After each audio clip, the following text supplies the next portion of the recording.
नमस्कार, आप सभी लोगों का बहुत बहुत स्वागत है आपके अपने चैनल ओम एस्ट्रो कश्यप में। मैं सुशांत कश्यप आज आपको नाड़ी ज्योतिष के सीरीज़ में बताने वाला हूं कि प्रोफेशनल चार्ट्स में ऐसे कौन से जन्म कुंडली में ऐसे कौन से ग्रहों के योग होते हैं जो आपको एक बहुत अच्छा इंडस्ट्रियलिस्ट या एक बहुत अच्छा बिजनेसमैन बना सकते हैं। मैं आज आपको नाड़ी ज्योतिष में एग्जाम्पल के थ्रू ये सारी चीज़ें बताने की कोशिश करूंगा और हम आज 3 एग्जाम्पल्स के ऊपर बात करेंगे। सबसे पहले बिरला इंडस्ट्री के बारे में बात करेंगे, आदित्य बिरला ग्रुप। उसके बाद हम बजाज ऑटो इंडस्ट्री के बारे में बात करेंगे और सबसे लास्ट में हम मुकेश अंबानी रिलायंस इंडस्ट्री के मुकेश अंबानी के चार्ट के बारे में बात करेंगे कि इन तीनों व्यक्तियों के चार्ट में से कौन से योग थे जिन्होंने इन्हें बहुत अच्छा इंडस्ट्रियलिस्ट या बहुत फेमस ग्रोथ करने वाला एक अच्छा बिजनेसमैन बनाया। तो चलिए सबसे पहले मैं आपको नाड़ी ज्योतिष में पहले ये बता देता हूँ कि हमें किन किन ग्रहों की ज़रूरत होती है चार्ट में देखने के लिए जब हमें इस टॉपिक के ऊपर बात करनी है, खासतौर पर इंडस्ट्री की। देखिए सैटर्न, आप जानते हैं कि शनि को नाड़ी ज्योतिष में आरजी राव जी ने भी ये कहा है कि शनि किसी भी व्यक्ति का, किसी भी इंसान का प्रोफेशन का सबसे पहला कारक प्लैनेट है। मतलब आप कोई भी प्रोफेशनली काम करते हैं, सैटर्न उसको गवर्न करता है। तो हमें शनि के साथ संबंध चाहिए किसी भी इंडस्ट्री को या किसी भी बिजनेसमैन को बनने के लिए। सबसे पहले सबसे इंपॉर्टेंट संबंध चाहिए इंडस्ट्रियलिस्ट का। बहुत देखिए, मैं यहाँ पे एक डिफरेंस पहले ही क्लियर कर देता हूँ। बिजनेसमैन कोई भी व्यक्ति हो सकता है। एक अगर हम कॉमर्स को अगर आपने पढ़ा हो तो आप समझेंगे कि कॉमर्स में बिजनेस स्टडी एक सब्जेक्ट होता था, तो उसमें स्पेशली बताया जाता था कि जो गली में रेडी भी लगाते हैं ना, जो लोग शॉपकीपर्स होते हैं, वो भी एक बिजनेस के अंदर आता है। तो बिजनेस का अर्थ तो होता है कोई भी ऐसा काम, चाहे आप अपने घर पे बैठ के भी कर रहे हो और चला रहे हो, that is also business. But यहाँ पर हम बात कर रहे हैं इंडस्ट्री की, इंडस्ट्रियलिस्ट की बात करें तो उसके अंदर चीज़ें बदल जाएंगी। तो देखिए अब हम समझते हैं मोटी मोटी किन चीजों की सबसे ज्यादा जरूरत होती है। देखिए सैटर्न का कनेक्शन मार्स और राहु से सॉलिड तौर पर होना चाहिए। सॉलिड तौर पर कहने का अर्थ है या तो सैटर्न के साथ राहु मार्स हो या उससे अगले घर में बैठे हों। जैसे नाड़ी का 159 ट्राइन आप समझते हैं, वो होना चाहिए। एक दूसरे से 7th में बैठे हों, राशि परिवर्तन हो मार्स राहु के अंदर सैटर्न एंड मार्स के अंदर, या इनका आपसी संबंध किसी तरीके का बनना चाहिए। जुपिटर सन की हमें जरूरत होती है हायर अथॉरिटी पे जाने के लिए, अपने वर्क को इंटरनेशनल और नेशनल लेवल पर फैलाने के लिए। क्योंकि देखिए आप कोई भी इंडस्ट्री स्टार्ट कीजिए और अगर आपको देश विदेश में फेमस होना है तो मैं मानता हूं कि आपको बिना सरकारी सपोर्ट के और हायर अथॉरिटीज के आप ये काम नहीं कर सकते। तो इसके लिए जुपिटर और सन की जरूरत होती है। राशियां बड़ी इंपॉर्टेंट है। मैंने देखा है कि सैटर्न जब कर्क, वृश्चिक, मीन और वृषभ यानी टॉरस, 4, 8, 12 और 12 3 राशियां जल तत्व की हैं। तो आप ये देखें कि इन राशियों में जब शनि होता है तो मैंने चांसेस देखे हैं कि तो और ये कॉम्बिनेशन बन जाए तो इंडस्ट्री बनने के चांसेस। क्योंकि देखिए कर्क राशि बहुत बड़ी राशि है, फैलाव है ना समुद्र का। वृश्चिक राशि भी अपने आप में जल तत्व राशि है और फैलाव है।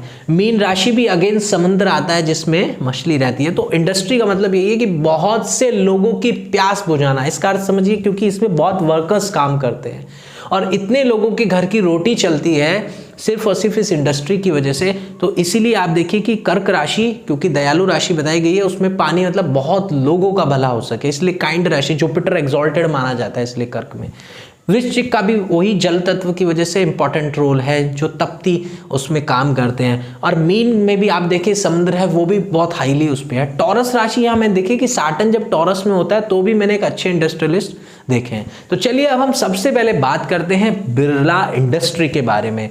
अभी करंटली कुमार मंगलम जो ग्रैंडसन है घनश्याम दास बिरला के, उनका ये बर्थ चार्ट है और उसमें अब ये कैसे कॉम्बिनेशंस मिल रहे हैं हम इनको ढूंढते हैं। देखिए सबसे पहले जो बात आई कि सैटर्न को हम देखें, सैटर्न मीन राशि में है यहाँ पर, जो हमारी पहली कंडीशन पूरी हो जाती है। फिर देखिए सैटर्न का मार्स से डायरेक्ट संबंध है, दोनों 7th एस्पेक्ट में बैठे हैं, ये भी संबंध पूरा हो गया। चलिए राहु सैटर्न के जस्ट आगे बैठा है आप देखिए, और राहु भी मार्स के साइन में प्लेस्ड है।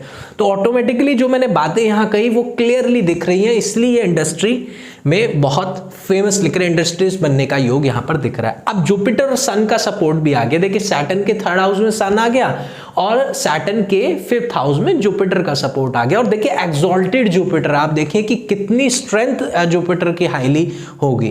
तो आप आदित्य बिरला ग्रुप के बारे में बहुत आसानी से जानते हैं, जो बहुत फेमस है। तो आप देखिए कि कैसे हमने चार्ट के अंदर एग्जैक्टली सेम कॉम्बिनेशन बहुत आसानी से ढूंढे। और नाड़ी में हम क्योंकि ना मोटा मोटा ग्रहों पर बात करते हैं, नाड़ी बेसिकली ग्रहों से ग्रहों पर चलती है, तो मोटी मोटी चीजें। इसके अलावा नक्षत्रों का भी बड़ा इंपॉर्टेंट रोल है, भावों का भी बड़ा इंपॉर्टेंट रोल है, राशियों का भी है, बट जो राशियों का इंपॉर्टेंट रोल है वो मैंने आपको यहां बताया।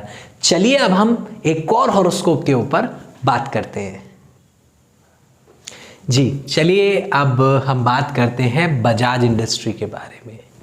करंटली बजाज इंडस्ट्री में राहुल बजाज का बेसिकली जो हॉरोस्कोप है वो हम एनालिसिस कर रहे हैं।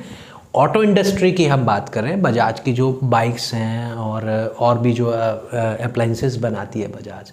आप बजाज इंडस्ट्री के बारे में बहुत आसानी से ऑलरेडी जानते हैं कि कितना इनका व्हीकल्स में कंट्रीब्यूशन है, देश विदेशों में इनके व्हीकल्स इस्तेमाल होते हैं, अफ्रीका जैसे काफ़ी रिमोट एरिया में भी व्हीकल्स इस्तेमाल होते हैं, और इसके अलावा और भी विदेशी जगहें हैं जहाँ पर बहुत व्हीकल्स का यूज़ होता है। भारतवर्ष में भी बजाज की बाइक्स और इंडस्ट्री ऑटोमोबाइल बहुत फेमस है।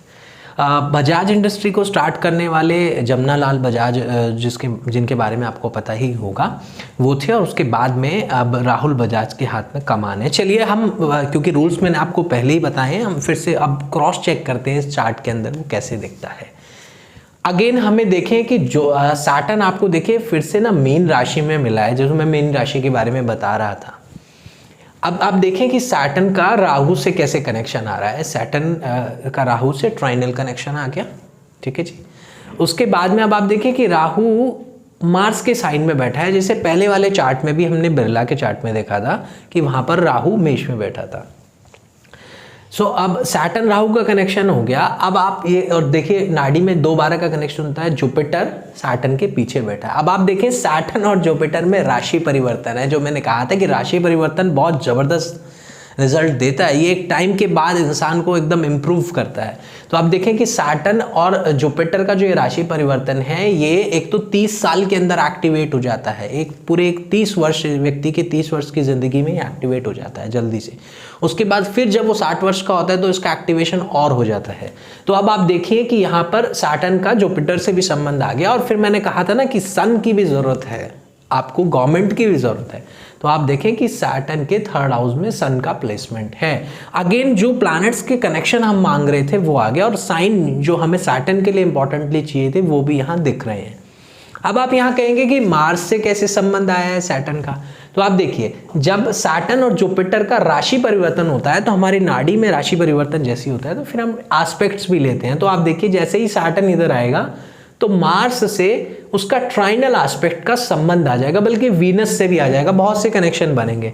तो मार्स की वजह से ये जो इंडस्ट्री, खास तौर पर ये जो तपन का काम है, जो ये अग्नि का काम है, जो ये लेबर को लेबर्स के साथ करने वाला काम है, उसमें ये सैटर्न राहु मार्स का इंपॉर्टेंट रोल होता है, जो कि यहाँ पर आप कनेक्शन देख सकते हैं। तो चलिए अब हम लास्ट में चलने वाले हैं मुकेश अंबानी की जन्म कुंडली के ऊपर। चलिए अब मुकेश अंबानी जी का बर्थ चार्ट हमारे पास में है और कंडीशंस मैंने पहले ही क्लियर किए हैं आपको। अब हम देखते हैं कि इनके चार्ट्स में कौन कौन सी चीज़ें मैच करती हैं। अगेन आपको यहाँ पर सैटर्न जल तत्व की राशि में मिल रहा है, यानी कि वृश्चिक राशि में सैटर्न है, स्कॉर्पियो साइन में, जिसके बारे में मैंने आपको पहले ही कहा था। सैटर्न का मास से भी संबंध आ गया, देखिए जो हमें चाहिए था इंडस्ट्री के लिए। और सैटर्न का राहु से भी संबंध है, क्योंकि सैटर्न के 12वें भाव में राहु बैठा है, जो हम नाड़ी में 2-12 का संबंध लेते हैं। तो सैटर्न, मार्स और राहु का डायरेक्ट संबंध आपने बहुत आसानी से देख लिया यहाँ पर। अब आप देखें कि जुपिटर और सन का भी ऑटोमेटिकली यहाँ पर संबंध आपको बनता हुआ सैटर्न के साथ में दिख रहा है, क्योंकि सबसे बड़ा संबंध आप ये देखें कि सैटर्न के 10th हाउस में जुपिटर बैठा हुआ है और जुपिटर सन के साइन में बैठा हुआ है, और जुपिटर बहुत सॉलिड जगह प्लेस्ड है 11th हाउस में। तो अल्टीमेटली आप देख सकते हैं कि गवर्नमेंट का सपोर्ट जो आया हुआ है, इसके साथ साथ जो इंडस्ट्री जो इन्हें मिली है, वो आप देख सकते हैं कि कैसे वही प्लैनेट जिनके बारे में हमने बात की बहुत ज़रूरी है इंडस्ट्री के लिए, एक इंडस्ट्रियलिस्ट बनाने के लिए, वो वहाँ पर बहुत आसानी से आपको दिखाई देते हैं। इस चार्ट के अंदर अगेन मैं फिर एक चीज़ कहूँगा कि यहाँ पर भी राशि परिवर्तन है। यहाँ पर मार्स का आप देखिए राशि परिवर्तन है शुक्र के साथ में। शुक्र मार्स के साइन में बैठा है और मार्स शुक्र के साइन में बैठा है।